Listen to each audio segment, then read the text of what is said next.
దేవునికి స్తోత్రం. కూడి వచ్చిన అందరికి కూడా యేసుక్రీస్తు నామమున శుభములు తెలియజేస్తూ ఉంటున్నారు.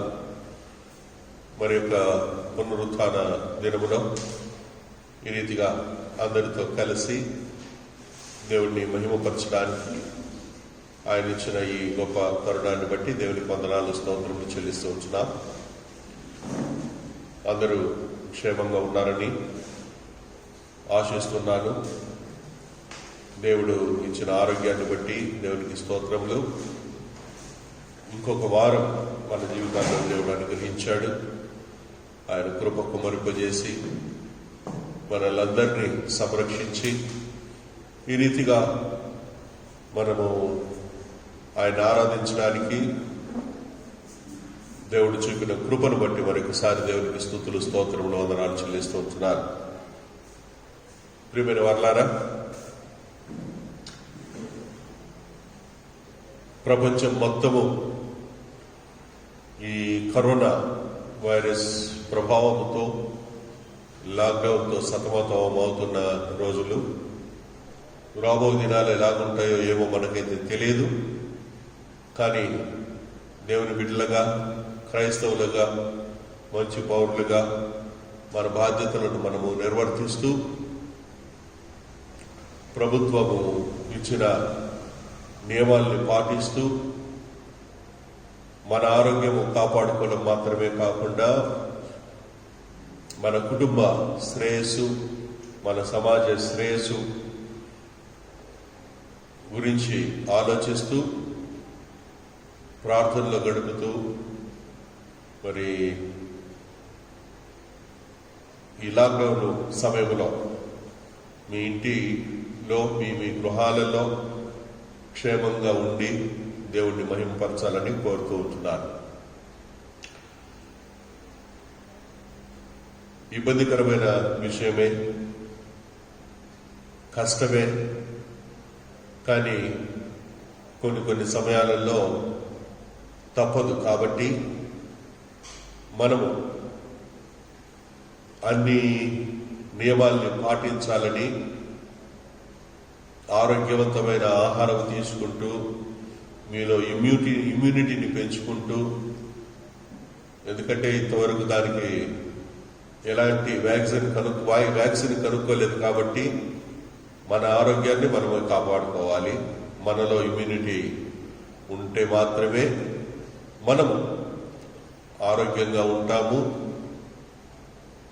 మనము బలంగా ఉంటాము, ఆ కరోనాను ఎదిరించగలిగిన శక్తి కలుగుతుంది. కాబట్టి మంచి ఆహారం తీసుకుంటూ ఇమ్యూనిటీని పెంచుకోవాలని కూడా ప్రభు పేరుతో కోరుతూ ఉంటున్నారు.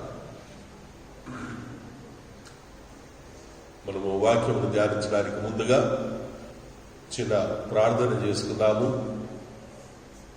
ప్రార్థనతో మనము ఈ కూడికను, ఈ ధ్యానాన్ని ప్రారంభించుకుందాం. తల్ల వచ్చి కళ్ళు మూసుకుని మోకరించగలిగిన వారు మోకరించినట్లయితే ప్రార్థన చేసుకుందాం. మమ్ములను మిక్కిలిగా ప్రేమిస్తూ ఉంటున్న మా పరలోకపు తండ్రి, మహోన్నతుడైన దేవా, కృపాసత్య సంపూర్ణుడా, దయాళుడా, మీ పరిశుద్ధ నామమునకు, ఘన నామమునకు, శక్తి కలిగిన నామమునకు స్తోత్రములు చెల్లించి మీ సన్నిధానంలోకి వస్తూ ఉంటున్నాము. మా ప్రభువా, ఈ ప్రత్యేక దినమును బట్టి, పునరుత్థానమును బట్టి, ప్రభు దినమైన మీ దినమును బట్టి మీకే స్తుతులు, స్తోత్రములు చెల్లిస్తూ, ఈ ప్రభు దినములో, మీ దినములో, పునరుత్థాన దినములో ఈ రీతిగా మిమ్మల్ని ఆరాధించడానికి మీరు మాకిచ్చిన ఈ తరుణాన్ని బట్టి, మాకిచ్చిన ఈ టెక్నాలజీని బట్టి మీకే స్తుతులు, స్తోత్రములు చెల్లిస్తూ ఉంటున్నాము. ఈ కూడికను మీరు ఆశీర్వదించండి. ఎందరైతే ఈ వాక్యాన్ని వింటున్నారో ప్రభా, ప్రతి ఒక్క బిడ్డను మీరు దీవించండి. మంచి ఆరోగ్యమును, బలమును దయచేయండి. మాకు వినగలిగిన చెవులను దయచేసి మీ శ్రేష్టమైన మాటలు విని ఆ ప్రకారంగా నడుచుకోవడానికి మమ్మల్ని సిద్ధపరచమని వేడుకుంటున్నాము.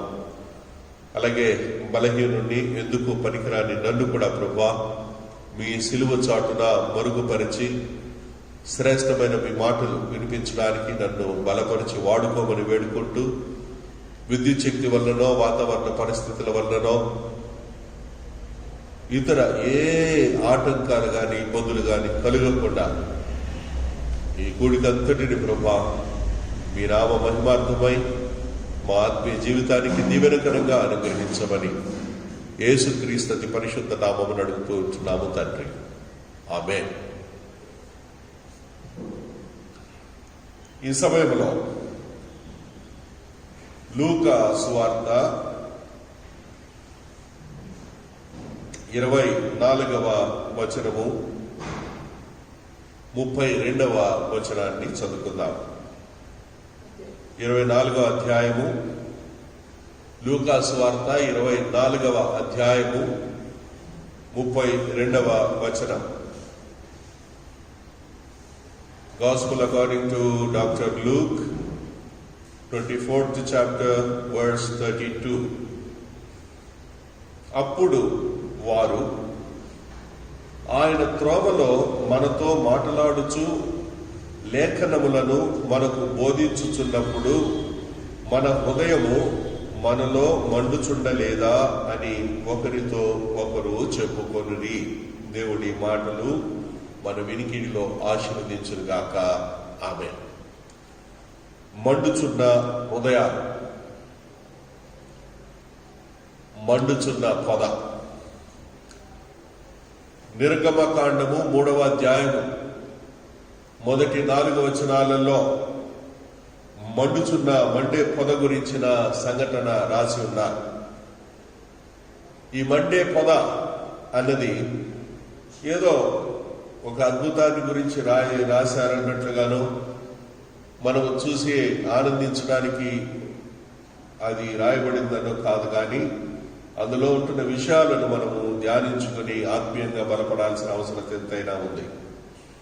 మోషే తాను పుట్టి పెరిగిన దేశాన్ని విడిచిపెట్టి సినాయి ప్రాంతానికి వచ్చి మిద్యాను యాజకుడైన యిత్రో గొర్రెలను మేపుకుంటూ దేవుని కొండ అని పిలువబడే హోరేబు దగ్గరికి వచ్చాడు. ఆ కొండ దగ్గరికి గొర్రెలు మేపుకుంటూ వచ్చినప్పుడు అక్కడ ఆయన చూసిన దృశ్యము ఇది వెనకెప్పుడు కూడా చూడనిది, జరగని ఒక సంఘటనని చూస్తూ ఉంటున్నాం. వాస్తవానికి ఆ సంఘటన వింత మాత్రమే కాదు, విడ్డూరము అంతకంటే కాదు.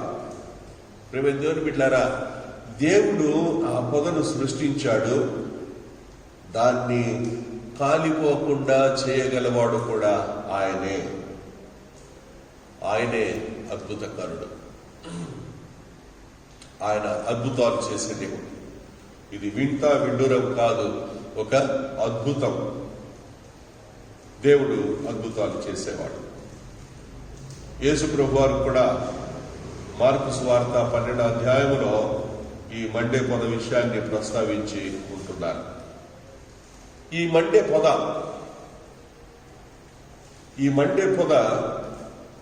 ఏంటి? ఎవరు ఆ మండే పొద? ఆ పొద క్రీస్తే ఆ పొద. అపోస్తలుల కార్యము 2వ అధ్యాయము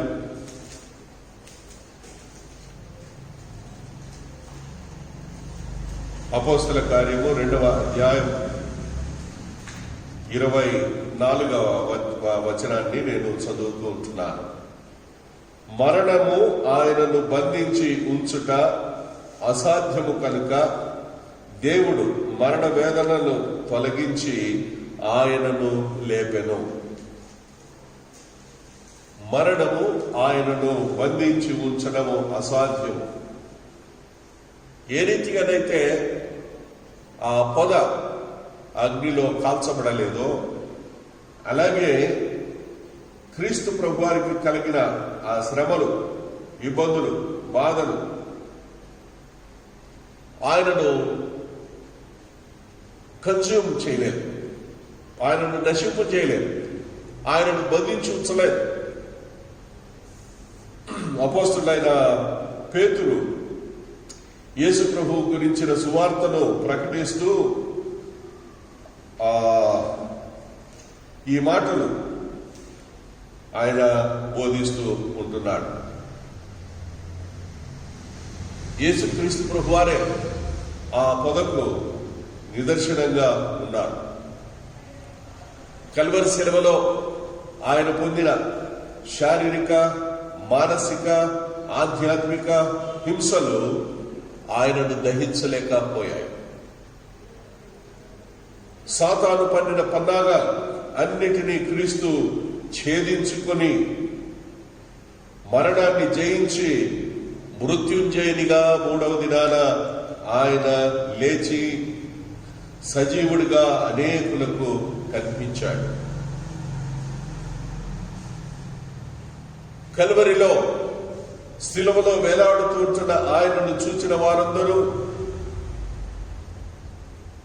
అప్పటి ప్రజలు, అక్కడ చుట్టుపక్కల ఉంటున్న వారు, రాజకీయ నాయకులు, మత పెద్దలు, వీళ్ళందరూ కూడా ఆయన చరిత్ర ఇక సమాప్తి అని చెప్పి అనుకున్నారు, ఇక ముగిసిపోయింది అని చెప్పి అనుకున్నారు. ఇక మిగిలేది దుమ్మే అని చెప్పి అనుకున్నారు. కానీ దానికి వ్యతిరేకంగా జరిగింది.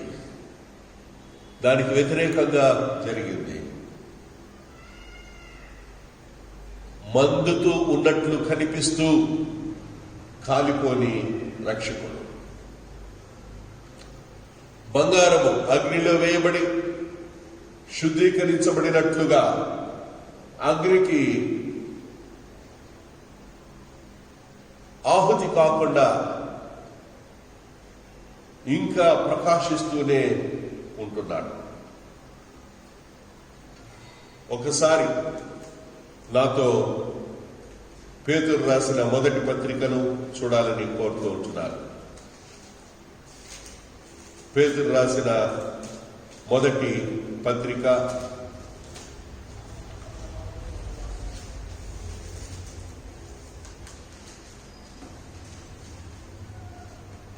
1వ అధ్యాయం 7వ వచనం. పేతురు రాసిన మొదటి పత్రిక 1వ అధ్యాయం 7వ వచనం. నశించిపోవు సువర్ణము అగ్ని పరీక్ష వలన శుద్ధపరచబడి చున్నది కదా, దానికంటే అమూల్యమైన మీ విశ్వాసము ఈ శోధనల చేత పరీక్షకు నిలిచినదై యేసుక్రీస్తు ప్రత్యక్షమైనప్పుడు మీకు మెప్పును, మహిమయు, ఘనతయు కలుగుటకు కారణమగును. ఏ రీతిగానైతే శ్రమలు మెప్పుకు, ఘనతకు కారణమవుతూ ఉంటున్నదో, ప్రభువారు అలాంటి శ్రమలు వాటిని కోర్చి ఆయన ఘనతకు కారణమయ్యాడు. శ్రమను ఆనందముగా అనుభవించిన యేసుక్రీస్తు నేటికి సజీవుడిగా ఉన్నాడు. ఆయన సజీవుడిగా మన మధ్య ఉన్నాడు. ఆయన సజీవుడిగా మనలో నివసిస్తూ ఉంటున్నాడు. క్రీస్తే ఆ మండుచున్న పొద. రెండవదిగా ఆ మండే పొద, ఆ రోజు చూసిన దృశ్యం, ఆ మండే పొద క్రైస్తవుడే ఆ మండే పొద అయి ఉంటున్నాడు. మరొకసారి అపోస్తల కార్యము 7వ అధ్యాయం 60వ వచనాన్ని నేను చదువుతూ ఉంటున్నాను. అపోస్తల కార్యము, acts of the apostle, 7th chapter, last verse, 60th verse. అతడు మోకాళ్ళుని, ప్రభువా వారి మీద ఈ పాపము మోపకుమని గొప్ప శబ్దముతో పలికెను. ఈ మాట పలికి నిద్రించెను. సౌలు అతని చావునకు సమ్మతించెను. ఈ విషయాలు, ఈ అంశము ఆదిమ సంఘములో పరిచారకుడిగా పనిచేసిన స్టెఫెను నూతన నిబంధనలో యేసుక్రీస్తు కొరకు హతసాక్షిగా నిలబడిన వాడు, చరిత్రలో మొదటి హతసాక్షి, క్రీస్తు కొరకు ప్రాణం పెట్టిన హతసాక్షి. ఈయనను రాళ్లతో కొట్టి చంపారు. తనను హింసించిన వారి కోసం, తనను కొట్టి హింసపరుస్తూ ఉంటున్న వారి కోసం ఏ విధమైన దయ లేకుండా, కనికరం లేకుండా ఒక వ్యక్తిని రాళ్లతో కొట్టి కొట్టి కొట్టి కొట్టి చంపుతూ ఉంటే చూడండి ఎంత ఘోరమైన మరణం, ఎంత నిర్దయులుగా వాళ్ళు కఠిన హృదయులుగా ఉంటున్నారో చూడండి. అలాంటి వ్యక్తి కొరకు, అలాంటి వ్యక్తుల కొరకు, అలాంటి వారి కొరకు యేసుక్రీస్తులా ప్రార్థన చేసి ఆయన ప్రాణం విడిచాడు.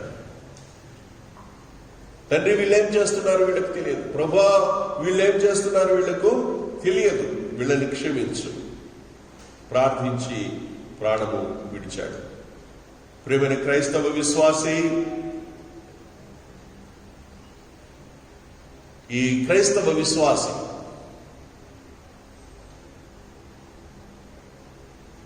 దైవ సంభూతుడే కానీ సామాన్యుడు కాడు. అనాది కాలం నుంచి, ఆది కాలం నుంచి, సంఘము స్థాపించబడిన తర్వాత నుంచి క్రైస్తవులు హింసించబడుతూ వస్తూ ఉంటున్నారు.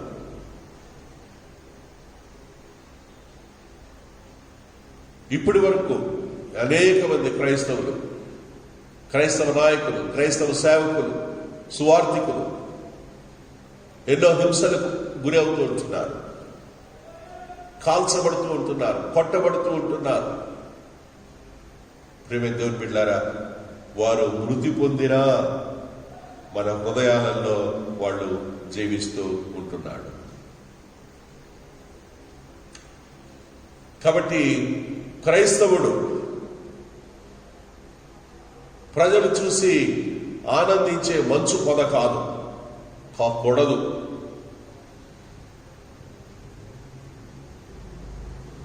మనకు ఈ మధ్య చలికాలంలో కొన్ని ఈవెన్ ఆంధ్రప్రదేశ్లో, మన తెలంగాణ రాష్ట్రంలోనే మంచు కురిసిందని వాటి ఫోటోలు పెట్టి వాటిని టీవీలో ప్రదర్శించి ఇది కాశ్మీర్ కాదు తెలంగాణనే అని చెప్పి అక్కడ ఉంటున్న వాళ్ళు ఆ మంచు తీసుకొని, మంచు ఐస్ గడ్డలు తీసుకొని ఆడుకుంటూ ఆహ్లాదంగా సరదాగా గడిపారు. ఈ మంచు ఆ చెట్ల మీద, ఆ ఆకుల మీద పడి ఎంతో అందంగా, సౌందర్యంగా, ఆహ్లాదాన్ని కలిగించేదిగా ఉంటుంది. అయితే క్రైస్తవుడు ప్రజలు చూచి ఆనందించే మంచు పొద కాకూడదు. ఒక ఎంటర్టైన్మెంట్ చేసేవాడుగా కాదు, మండుతూ ఇతరులను మండించాలి. మండుతూ, అందుకనే బాప్తిసం ఇచ్చు యోహాను గురించి చెప్పబడుతుంటున్న మాటలు, అతడు మండుచు ప్రకాశించు దీపము అని సాక్ష్యం పొందుకున్నాడు.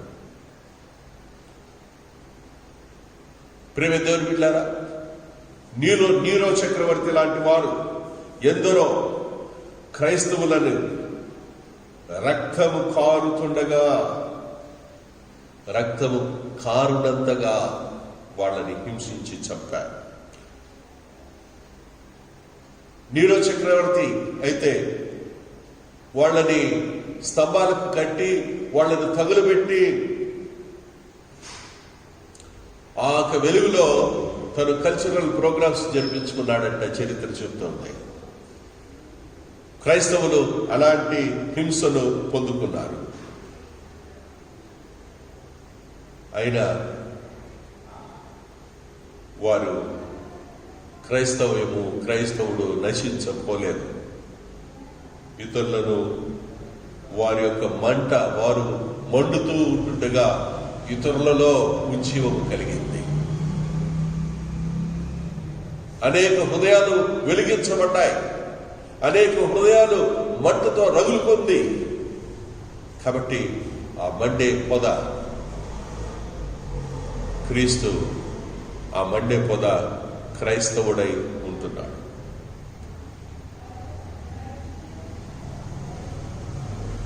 నీరో చక్రవర్తి లాంటి వాళ్ళు,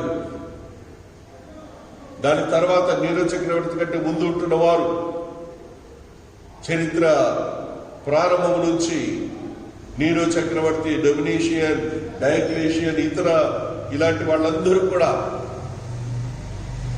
క్రైస్తవులను హింసించి చంపారే కానీ వారి విశ్వాసాన్ని చంపలేకపోయారు. ఇది గ్రహించాలని కోరుతూ ఉంటున్నాను. మూడవదిగా మండే పొద సంఘమే, క్రీస్తు సంఘమే ఆ మండే పొద. మరొకసారి అపోస్తల కార్యము 8వ అధ్యాయం 1వ వచనము. ఆ కాలమందు, అపోస్తల కార్యము 8వ అధ్యాయము 1వ వచనము. ఆ కాలమందు యెరూషలేములోని సంఘమునకు గొప్ప హింస కలిగినందున అపోస్తలులు తప్ప అందరూ యూదయ సమరయ దేశముల యందు చెదిరిపోయిరి. ఆ కాలంలో క్రీస్తు సంఘము అని చెప్పంటే ఈ రోజుల్లో ఉంటున్న క్రీస్తు సంఘము అన్న సంస్థ కాదు నేను చెప్పేది. అదొక డినామినేషన్ మాత్రమే. యేసుక్రీస్తు ప్రభువారు పవిత్ర రక్తముతో పుట్టిన క్రైస్తవ సంఘం, ఆదిమ సంఘం, అనాది కాలము నుండి ఎందరో రాజులు, రాజ్యాధినేతలు సంఘమనే ఈ వృక్షాన్ని వేళ్లతో సహా పీకి మట్టు పెట్టాలని ప్రయత్నం చేశారు. వారు చేసిన ప్రయత్నాలన్నీ ఫలించలేదు, వికటించాయి. ప్రేమ దేవుని బిడ్డలారా, క్రైస్తవ సంఘము మండుతూనే ఉంది కానీ కాలిపోలేదు. ఇది గ్రహించాలని కోరుతున్నాను. క్రైస్తవ సంఘము నాడు నేడు మొదటి శతాబ్దంలోనూ ఈ శతాబ్దంలో కూడా అనేక హింసలకు గురి అవుతూనే ఉంది.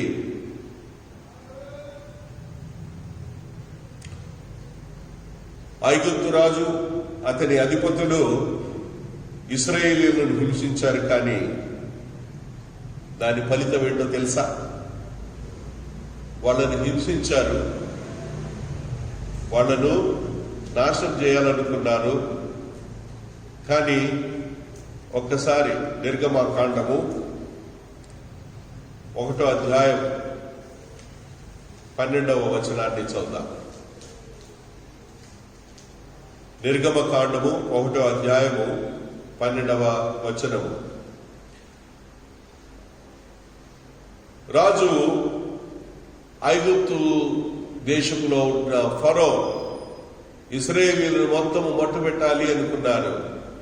ఇది ఎక్కడంటే పుట్టినప్పటి నుంచే, అసలు పుడుతూనే వాళ్ళని ఒకరొకరుగా చంపేసుకుంటూ పోతే సరి అనుకున్నారు. అయినను ఐగుప్తీయులు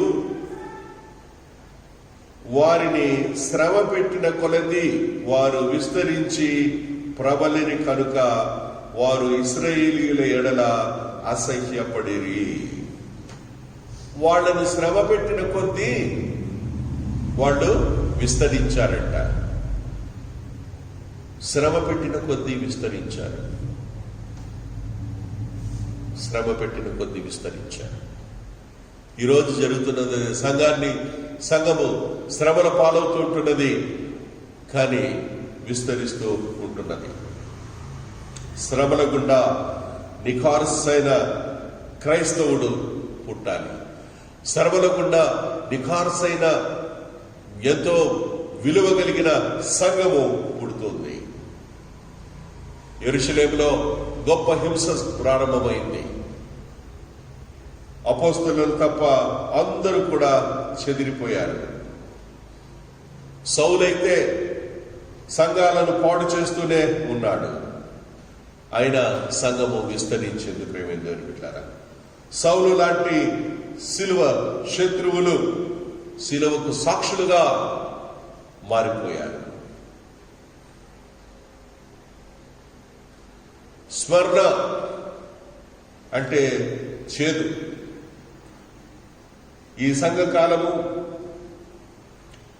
క్రీస్తు శకము 170 నుంచి 312 వరకు. ఈ కాలంలో సంఘానికి చిత్రవద ప్రారంభమైంది. ఇందాక చెప్పుకున్నట్లుగా నీరో చక్రవర్తి అయితేనేమి, డొమినిషియన్ అయితేనేమి, డయక్లేషియన్ అయితేనేమి, ఇలాంటి వాళ్ళందరూ కూడా సంఘాన్ని హింసించారు.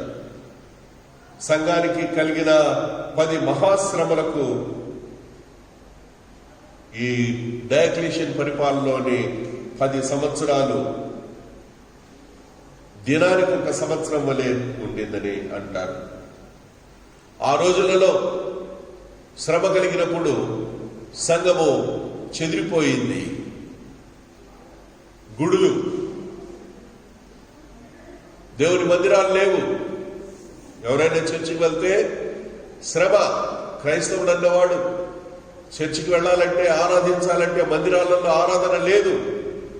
గుడులకు బదులుగా గుహలే ఆరాధన స్థలమైనాయి. సమాధుల తోటలే దేవుణ్ణి ఆరాధించే, స్తుతి చెల్లించే ప్రార్థనా మందిరాలయ్యే. ఈరోజు కూడా అలాంటి పరిస్థితి ఉంటుంది.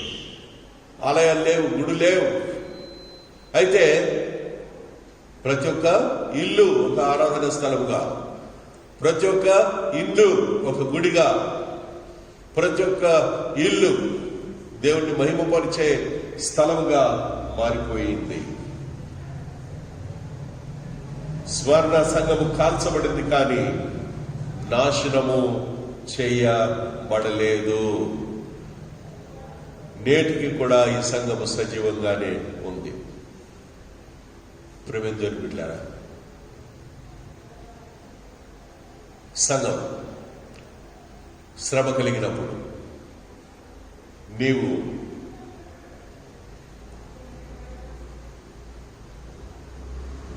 చేతకాని వాడివి అవుతున్నావా?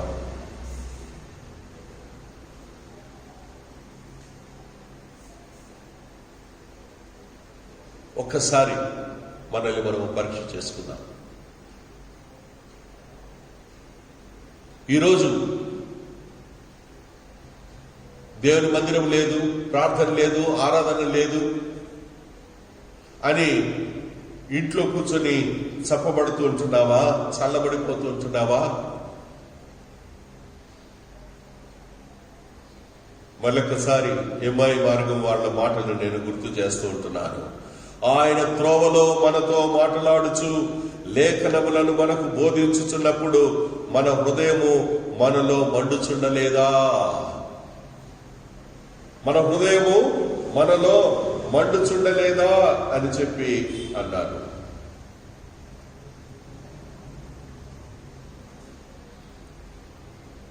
నీలో ఆ మంట కలుగుతూ ఉంటున్నదా? ఆయన వాక్యాన్ని ప్రకటించాలని, ఆయన బిడ్డగా జీవించాలని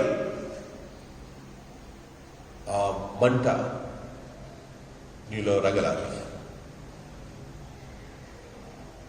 పరిశుద్ధాత్మదేవుడు కుమ్మరించబడ్డాడు. భయముతో గదిలో దాక్కుని ఉన్న శిష్యులు బయటికి వెళ్ళారు. యెరూషలేము వీధుల్లోకి వెళ్ళి బోధిస్తూ ఉంటున్నారు. అప్పుడు చట్ట సభవారు, సనేటిన్ సభవారు వారిని పిలిచి, మీరు చెప్పడానికి వీల్లేదు అని చెప్పన్నారు. మీరు వాక్యాన్ని బోధించొద్దండి, కానీ నేను చెప్పకుండా ఉండలేను. ఎందుకంటే అది నాలో దహించి వేస్తుంది. It is consuming me. I can't keep quiet. అలాంటి మంట. ఆరాధన లేకపోతే చర్చికి పోవడం లేదేమో, కానీ నేను క్రైస్తవుణ్ణి. ఎన్ని శ్రమలు వచ్చినా, ఎన్ని ఇబ్బందులు వచ్చినా, ఎన్ని కష్టాలు వచ్చినా నేను క్రైస్తవ యొక్క సాక్ష్యాన్ని నిలబెట్టుకుంటూ క్రీస్తు కొరకు జీవిస్తాను. నేను జీవించడం మాత్రమే కాకుండా నాలో రేగుతుంటుని మంటను బట్టి నేను ఇతరులను క్రీస్తు దగ్గరికి నడిపిస్తాను. నాలో ఉంటున్న ఈ మంటను, ఈ అగ్ని, ఇది ప్రేమ దేవుని బిడ్డలారా, నీకు శ్రమ, కష్టము, ఇబ్బంది వచ్చినప్పుడు అది తాత్కాలికమైందని గ్రహించు. ఆ శ్రమ, ఆ కష్టము, ఇబ్బంది ఏదైతే ఉందో అది నిన్ను ఇంకా పరిపక్వతను తీసుకురావడానికేమో అని గ్రహించు. నిన్ను శుద్ధీకరించడానికి, నిన్ను బలమైన క్రైస్తవుడిగా, మహిమకరమైన విశ్వాసిగా బలపరచడానికని గ్రహించి ఆయనను మహిమపడతాడు. ఈ దినాలలో ఇంట్లో కూర్చొని సరే వర్క్ ఫ్రమ్ హోమ్ అంటూ ఇంటి పనులన్నీ నేర్చుకున్నారు, బాగానే ఉంది, ఇంటి పనులన్నీ చేసుకుంటున్నారు. అలాగే చెప్పబడిపోవద్దు. ఆయన కొరకు ఇంకా కసిగా, ఇంకా ఉత్సాహంగా, ఇంకా వేదనతో భారం కలిగి నువ్వు ప్రార్థించి, నేను క్రీస్తు కొరకు జీవిస్తాను, క్రీస్తు యొక్క సాక్ష్యాన్ని నిలబెట్టుకుంటాను. ఎందుకంటే ఆ అగ్ని నాలో రగిల్చబడి ఉన్నది.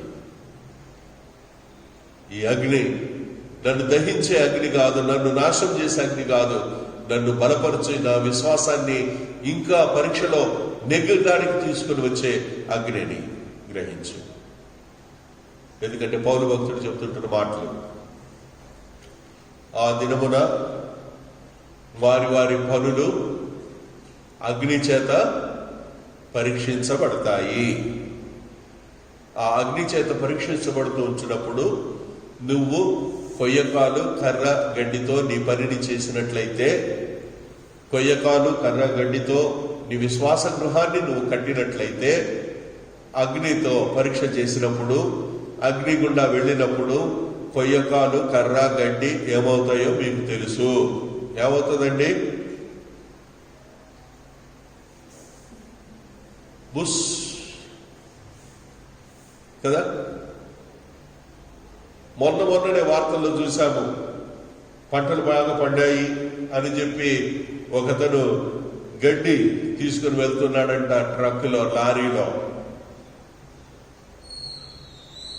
బహుశా బాగా పంట పండిందేమో, గడ్డి కూడా బాగా వచ్చింది.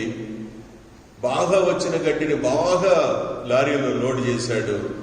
అది కరెంటు తీగకు తగిలి మంటలు రేగి అంత లారీ గడ్డి ఒక బస్తడి సీమ ఊపోయి బూడిదయింది కదా. గడ్డి లారీలకు ఆర్భాటం ఎక్కువ, మీకు తెలుసో తెలియదు. గడ్డి లారీలు గడ్డి లోడుని ఇటువైపు, కుడివైపు, ఎడమవైపు ఇంత రోడ్డుకి అడ్డంగా ఉన్నా కూడా ఆ వెహికల్కి ఇదిగా వేసేస్తారు. కొన్నిసార్లు అది ముందు కూడా పడిపోయి డ్రైవర్కు సరిగా రోడ్డు కూడా కనిపించదు. అప్పుడు ఒక వ్యక్తి ముందు కూర్చొని ఎదురుగా వచ్చే వాహనాన్ని పక్కకు తప్పుకోండి అని అరుస్తూ ఉంటాడు. ఏమొస్తుందంటే గడ్డి వస్తుంది. ఒక నిప్పురవ్వ చాలండి, అంత ఆర్భాటం అంతా తేలిపోయింది.